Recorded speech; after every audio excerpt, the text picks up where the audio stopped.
Da Fresh Morning.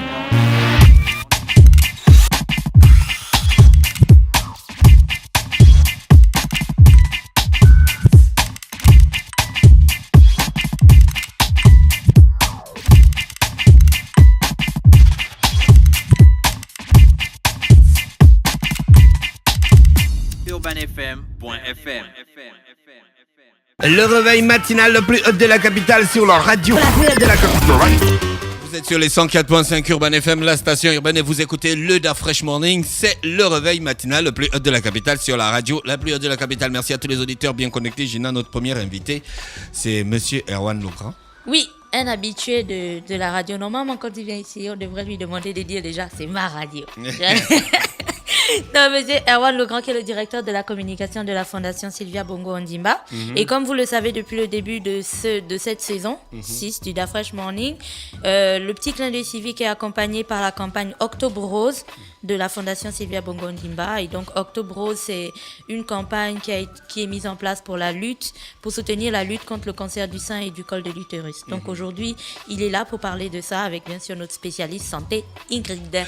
Monsieur Legrand, bonjour. Bonjour Da Fresh. Merci d'avoir accepté notre invitation. Merci à vous, surtout de pouvoir nous donner l'opportunité de parler de cette cause. À quel niveau vous êtes déjà dans la cause du cancer, des cancers féminins? Alors la Fondation Sylvia Bongo Ondimba, comme vous le savez, elle se focalise depuis maintenant 2013 sur la lutte contre le cancer. Octobre Rose, on est à la 3e édition. On a fait beaucoup de choses. Cette année, il y a l'ouverture de la Maison d'Alice, on aura l'occasion d'en parler. C'est pour nous un grand événement. On a déjà une dizaine de patients qui sont dans cet établissement. Et puis là, avec Octobre Rose, on est à mi-parcours. On devrait avoir les chiffres aujourd'hui, mais on sait que dans l'ensemble de nos unités de détection précoce, il y a beaucoup de monde qui viennent. Est-ce que la question est vraiment urgente, la question des cancers féminins? C'est beaucoup plus, quand on pense au cancer, on pense beaucoup plus aux pays occidentaux.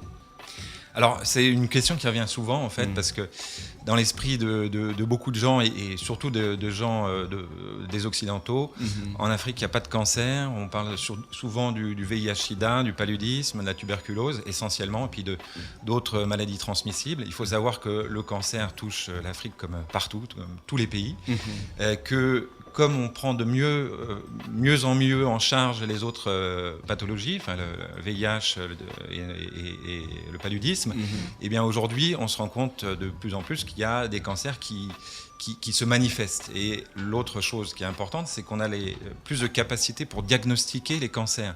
Il faut savoir que c'est compliqué de diagnostiquer des cancers, et donc jusqu'à présent, il y avait beaucoup de cancers qui passaient au travers des mailles, qu'on ne le voyait tout simplement pas. Donc il y a en tout cas autant de cancers en Afrique qu'ailleurs.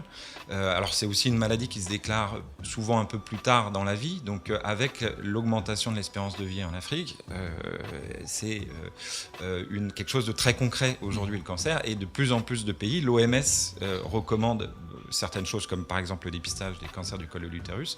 C'est quelque chose qui est devenu une des recommandations principales. Donc oui, c'est clairement une priorité. Aujourd'hui, il faut savoir qu'on estime sur le Gabon à plus de 2000 personnes qui vont attraper le cancer chaque année. Wow. Et qu'aujourd'hui, par exemple, l'Institut de cancérologie traite également chaque année un nombre grandissant de patients. L'année dernière, ils étaient à 600, je crois, quelque chose comme ça. Et donc, il y a tout lieu de s'occuper de cette pathologie. Bon, moi je vais poser une question comme ça sur le tas vite fait, parce que j'ai reçu des messages il y a quelques jours parce que j'avais fait justement une rubrique sur le cancer du sein. Il y a des auditeurs, des hommes qui demandaient si à la longue la fondation va s'ouvrir aux hommes, parce que il y a aussi, parce qu'on parle du cancer du sein et du col de l'utérus, mais les hommes ils peuvent aussi avoir le cancer, bien entendu, de la prostate. Et puis savoir, il y a un auditeur qui me demandait si un homme pouvait avoir un cancer du sein. Ouais, moi aussi j'allais poser la question. Ça c'est possible. Ok, alors tout à fait. Je vais répondre à la première question. Oui, c'est déjà possible. Effectivement, ça existe. Bon, c'est des pourcentages qui sont très très faibles, mais ça existe, les cancers du sein chez l'homme. Ensuite, les cancers chez les hommes. Il est traumatisé. Tu vas voir ça. Il a été traumatisé. Après, donc, les cancers chez les hommes, en fait, on travaille déjà dessus, puisqu'on est en partenariat avec l'Institut de cancérologie, qui est le centre de traitement de tous les cancers au Gabon. Et il faut savoir que l'Institut traite les cancers des hommes comme ceux des femmes. La Fondation fournit des médicaments. La Fondation, avec la Maison d'Alice, accueille des patients. Et la moitié, aujourd'hui, pratiquement la moitié des patients qui sont à la Maison d'Alice, ce sont des hommes, justement pour les cancers de la prostate et autres.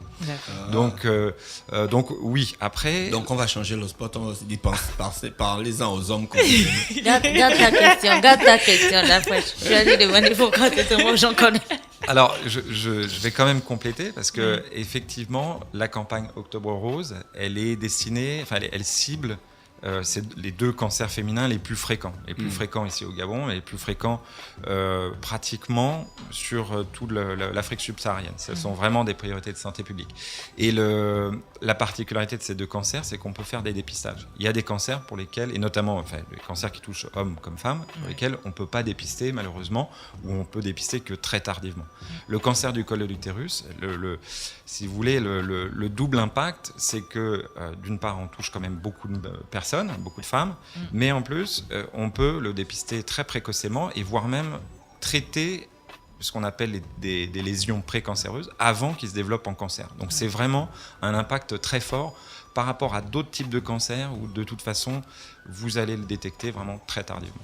Le cancer est une maladie qui coûte cher. Que ce soit en Europe, aux États-Unis, quand on regarde des films par exemple, on voit des gens qui perdent tout, leur maison, leur voiture, parce qu'ils ont un parent qui était malade du cancer et il faut payer. Au Gabon, déjà même des gens pour soigner le palu, le sida, c'est un peu lent, donc ils font appel à la CNAMJS. Comment la fondation s'organise pour accompagner toutes ces personnes-là en fait, parce que le traitement du cancer, c'est long. C'est épuisant aussi bien physiquement que financièrement. Et psychologiquement aussi. Et psychologiquement. Tout à fait. Alors, en fait, la stratégie de la Fondation du ministère de la Santé publique, elle est d'essayer de diagnostiquer, de dépister le plus tôt possible, parce que le plus tôt vous pouvez soit dépister, traiter le patient, le moins ça va coûter. Donc il y a une stratégie évidemment humaine pour la personne, une stratégie de santé publique, mais il y a aussi une stratégie financière. C'est-à-dire que la personne qu'on va diagnostiquer en stade 3 avancé, 3-4 avancé, elle va coûter extrêmement cher à la société, à la famille, pour elle-même évidemment, personnellement pour sa propre santé, mais aussi à toute la société. Alors qu'un dépistage, s'il est bien effectué, s'il est diagnostiqué, si derrière il y a la possibilité, comme on le fait dans les unités de diagnostic, de traiter la lésion précancéreuse, ça ne coûte que quelques dizaines de milliers de francs CFA, c'est tout. Alors que si on attend, là ça va se chiffrer en millions de francs CFA. Donc il y a un gain en fait financier à faire le dépistage. Je ne vais pas être le mauvais oiseau qui colporte les mauvaises nouvelles, mais je ne veux que dire tout haut ce que tout le monde pense tout bas. Les Gabonais n'ont pas confiance aux unités sanitaires, surtout quand il s'agit de certaines maladies. Comme par exemple, tu dois faire une opération.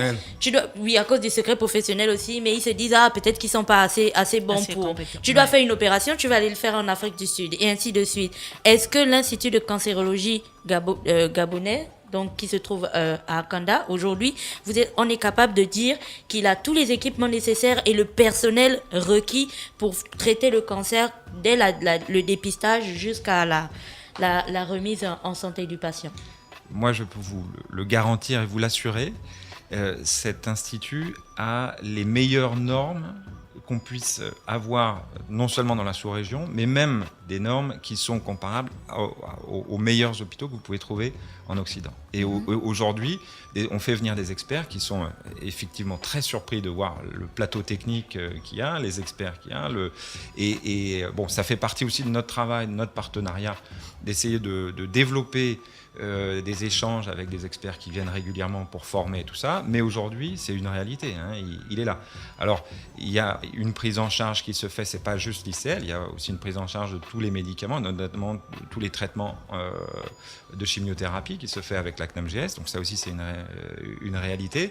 Et je le répète, en fait, le choix qui a été fait, c'est aussi un choix économique, c'est-à-dire avoir cet institut-là, ça coûte très cher, ça c'est vrai, mais ça coûte moins cher que d'envoyer tous les patients ailleurs dans des hôpitaux qui vont, avec les déplacements, etc., vont coûter très cher. La maison d'Alice qui va être ouverte, Qui est ouverte. mais dont on va, qui est ouverte déjà, c'est sûr, a une capacité, en fait, peut accueillir combien de patients aujourd'hui?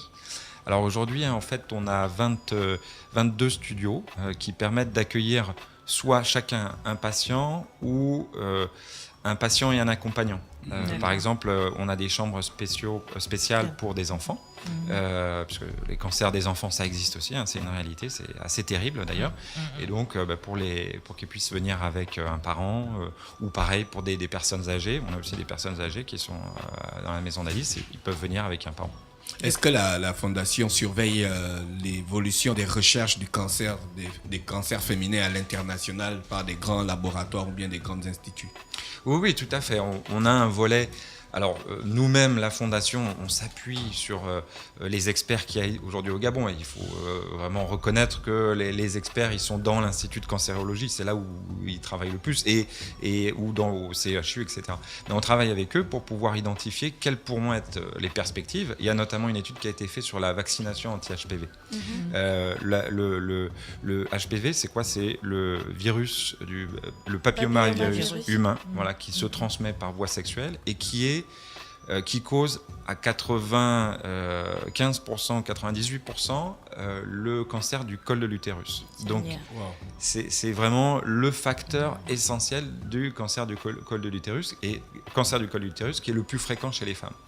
Donc, aujourd'hui, il existe des moyens. L'OMS a fait plein de communications scientifiques dessus, avec le vaccin contre ce virus, de traiter et d'éradiquer pratiquement ce type de cancer.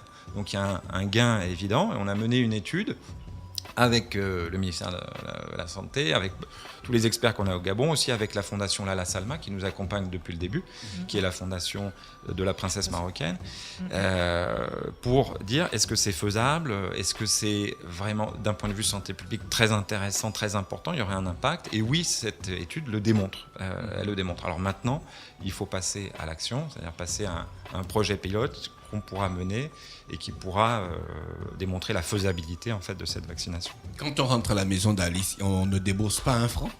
Non, tout est gratuit. Qu'est-ce qu'il y a exactement dans la maison d'Alice? Alors donc, il y a un premier volet, ce qui est l'hébergement. La maison d'Alice, elle est là pour les patients donc atteints du cancer, mais qui viennent par exemple de zones très reculées, de l'intérieur, qui ont des difficultés, pas juste pour venir, mais pour rester. Il y a une particularité du traitement contre le cancer, c'est qu'il dure très longtemps. Les chimiothérapies, les radiothérapies, ça peut se dérouler sur plusieurs semaines. Donc c'est pas comme si vous entrez dans l'hôpital, puis 2 jours plus tard, c'est terminé. Il faut rester à proximité de l'hôpital pendant longtemps. Donc, les gens qui viennent de l'intérieur, qui n'ont pas de revenus, ou même des gens qui viennent autour de Libreville, mais qui n'ont pas de revenus, ça peut être aussi ça, venir de PK12 tous les matins jusqu'à Ngondje, ça peut être difficile. Donc, c'est pour ces gens-là, pour qu'ils soient à proximité. Il y a hébergement et on leur offre tout ce qu'il faut pour être à côté. On leur offre aussi, on développe tout ce qui est soins de support. Donc, par exemple, l'acupuncture, la kinésithérapie, aussi un soutien psychosocial. On a une psychologue qui vient les aider, discuter avec eux, parce que c'est difficile, c'est lourd personnellement. Il y a sur les chimiothérapies, par exemple, il y a des impacts physiques. Vous perdez vos cheveux, etc. C'est pas évident de comment vivre avec ça. Et puis, il y a aussi une assistante sociale qui vient faire des démarches, aider sur les démarches administratives.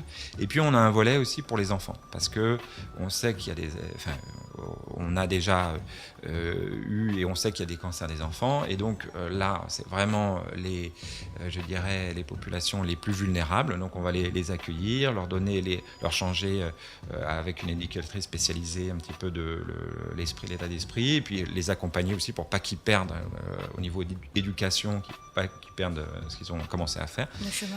Donc beaucoup d'accompagnement, et on veut continuer à développer aussi avec pourquoi pas des associations d'anciens patients qui viendraient témoigner, des groupes de parole, des choses comme ça. Donc continuer en fait à développer. Comment vous garantissez que les personnes que vous acceptez à la maison d'Alice en ont vraiment besoin? Je veux dire, il peut y avoir des gens qui ont des moyens, mais qui vont va être à la maison d'Alice, par exemple. Comment vous garantissez L'égalité des chances. Voilà.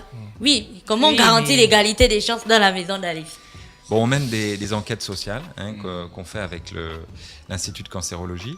Et je peux vous garantir que les gens qui viennent, qui donc sont atteints d'un cancer, sont dans une situation où on ne triche pas, où ce sont aujourd'hui, le cancer pour les familles, etc., c'est lourd d'un point de vue personnel, etc., et on ne triche pas. Donc aujourd'hui, on démarre, je vous le dis honnêtement, ça fait qu'un mois qu'on a ouvert, c'est nos premiers patients. On va apprendre aussi, il faut reconnaître avec humilité que c'est un projet qui commence. Mais voilà, on a cette possibilité de mener des enquêtes. Aujourd'hui, nos critères font qu'on n'est pas débordé. La maison, elle a encore de la place pour accueillir des nouvelles personnes. Si à un moment donné on est débordé, on va enquêter un peu plus sur ces critères. D'accord. Merci Gina. Question. Oui, Ingrid. Oui, je voulais savoir aujourd'hui par rapport. Bon, c'est pas la première fois qu'on a la campagne Octobre Rose, mais par rapport à la précédente, est-ce que les gens sont réceptifs? Parce que la communication joue beaucoup, vous communiquez, mais après, il faut que les gens acceptent de venir faire le dépistage. Est-ce que aujourd'hui vous recevez assez de gens? Est-ce que les gens veulent savoir exactement leur statut? Cancérologie. Ouais. Cancérologie. Je dirais que le C'est changement, Cancérologique. le changement, c'est que les gens maintenant savent ce que c'est. Ils savent ce que c'est que le cancer, et ils savent qu'on en parle. Ouais. Donc ça, c'est déjà un premier combat de réussite. C'est-à-dire qu'avant, on n'en parlait pas du tout. Maintenant, on sait. Aller vers le dépistage, c'est vrai que c'est une démarche personnelle qui peut être un peu difficile. Donc, on s'adapte aussi à ça. C'est-à-dire qu'on essaye aussi de travailler avec d'autres structures, des associations, des entreprises qui aussi ont plus de pouvoir, entre guillemets, pour convaincre les gens de faire ce dépistage. Donc on a toujours beaucoup de femmes qui viennent individuellement. On a ces groupes aussi, pendant Octobre Rose, qui viennent à plusieurs. Et puis, pour nous, c'est continuer à en parler. Commencer aussi à parler des facteurs de risque, c'est quelque chose sur lequel on a peu communiqué. Et on reviendra certainement très bientôt. Ta question, Dafresh. Et pourquoi on doit seulement parler aux femmes qu'on aime et les femmes qu'on Les n'aime femmes pas? qu'on n'aime pas. Effectivement, c'est une bonne question. Il faut parler à toutes les femmes, même celles qu'on n'aime pas. D'accord. Merci, c'est Monsieur Erwan Legrand qui est le directeur de la communication de la Fondation Sylvia Bongo, c'est ça? Ce matin, on parlait de la maison d'Alice, donc les gens peuvent s'y rendre tranquillement, c'est du côté de De Angodje, à oui. côté de À côté l'Institut. du CHU. Est-ce que vous surveillez les activités de l'Institut de cancérologie? On est au quotidien avec eux, donc au quotidien. Et puis il y a moyen aussi. Vous donnez des recommandations, vous donnez aussi des orientations. On fait venir des gens qui Oui. sont en capacité de donner des recommandations. C'est un domaine qui est très technique, donc il faut des experts, etc. Donc on travaille conjointement sur ça, sur des partenariats techniques qui nous permettent de faire des recommandations, aider aussi dans la stratégie de développement de l'Institut de cancérologie. Est-ce que la première dame, elle rencontre souvent les malades, discuter avec les gens, les familles? Oui, elle est déjà venue à de nombreuses reprises dans l'Institut de cancérologie, au contact, et je crois que c'est ça qui a fait qu'elle a voulu porter ce combat. D'accord. C'est vous qui avez mis Jeanne et Bory en rose. Oui, tout à fait. C'est la peinture ou juste la lumière? C'est la c'est- lumière. C'est la lumière, projection. ça s'arrêtera à la fin du mois d'octobre. Et après, il y aura pas de quand l'hôpital va ouvrir, il y aura des activités en rapport avec la fondation dans l'hôpital Jeanne et Bory. Aujourd'hui, je peux pas vraiment vous dire. Nous, on se focalise vraiment sur le cancer. C'est un petit peu notre choix, c'est de dire plutôt que s'éparpiller, on se focalise sur le cancer. D'accord, Gina, on a fait le tour. Oui, on a fait le tour. Quelque chose à dire, Monsieur Legrand? Et Les établissements où on peut faire le dépistage, par exemple. À donc, Libreville. oui, voilà, ça c'est un message important. Aujourd'hui, vous pouvez faire votre dépistage gratuit dans 47 centres médicaux et hôpitaux, à Libreville, au Vendo, enfin dans tous les stuaires, sur le Wolentem, dans le Haut-Ogooué, Dans le Moyen-Ogooué également, cette année on a ouvert aussi 2 unités, et dans l'Ogooué maritime. Et on commence les autres provinces, ça c'est la nouveauté. On sera très prochainement sur Mouila, ça c'est quelque chose dès la semaine prochaine, avec une unité mobile. Et on va essayer de couvrir l'ensemble du pays d'ici dans les prochains mois. D'accord. Merci Monsieur Erwan Logra qui était donc avec nous ce matin sur les 104.5. On vous remercie d'être passé à notre émission. Merci à vous, merci beaucoup. Passez une bonne journée, restez connectés à l'écoute des programmes d'Urban FM. Le réveil matinal le plus hot de la capitale sur la radio. La plus haute de la capitale. Du lundi au vendredi, de 7h à 10h, reçoit 104,5 tonnes de musique dans le Da Fresh Morning. Da Fresh Morning.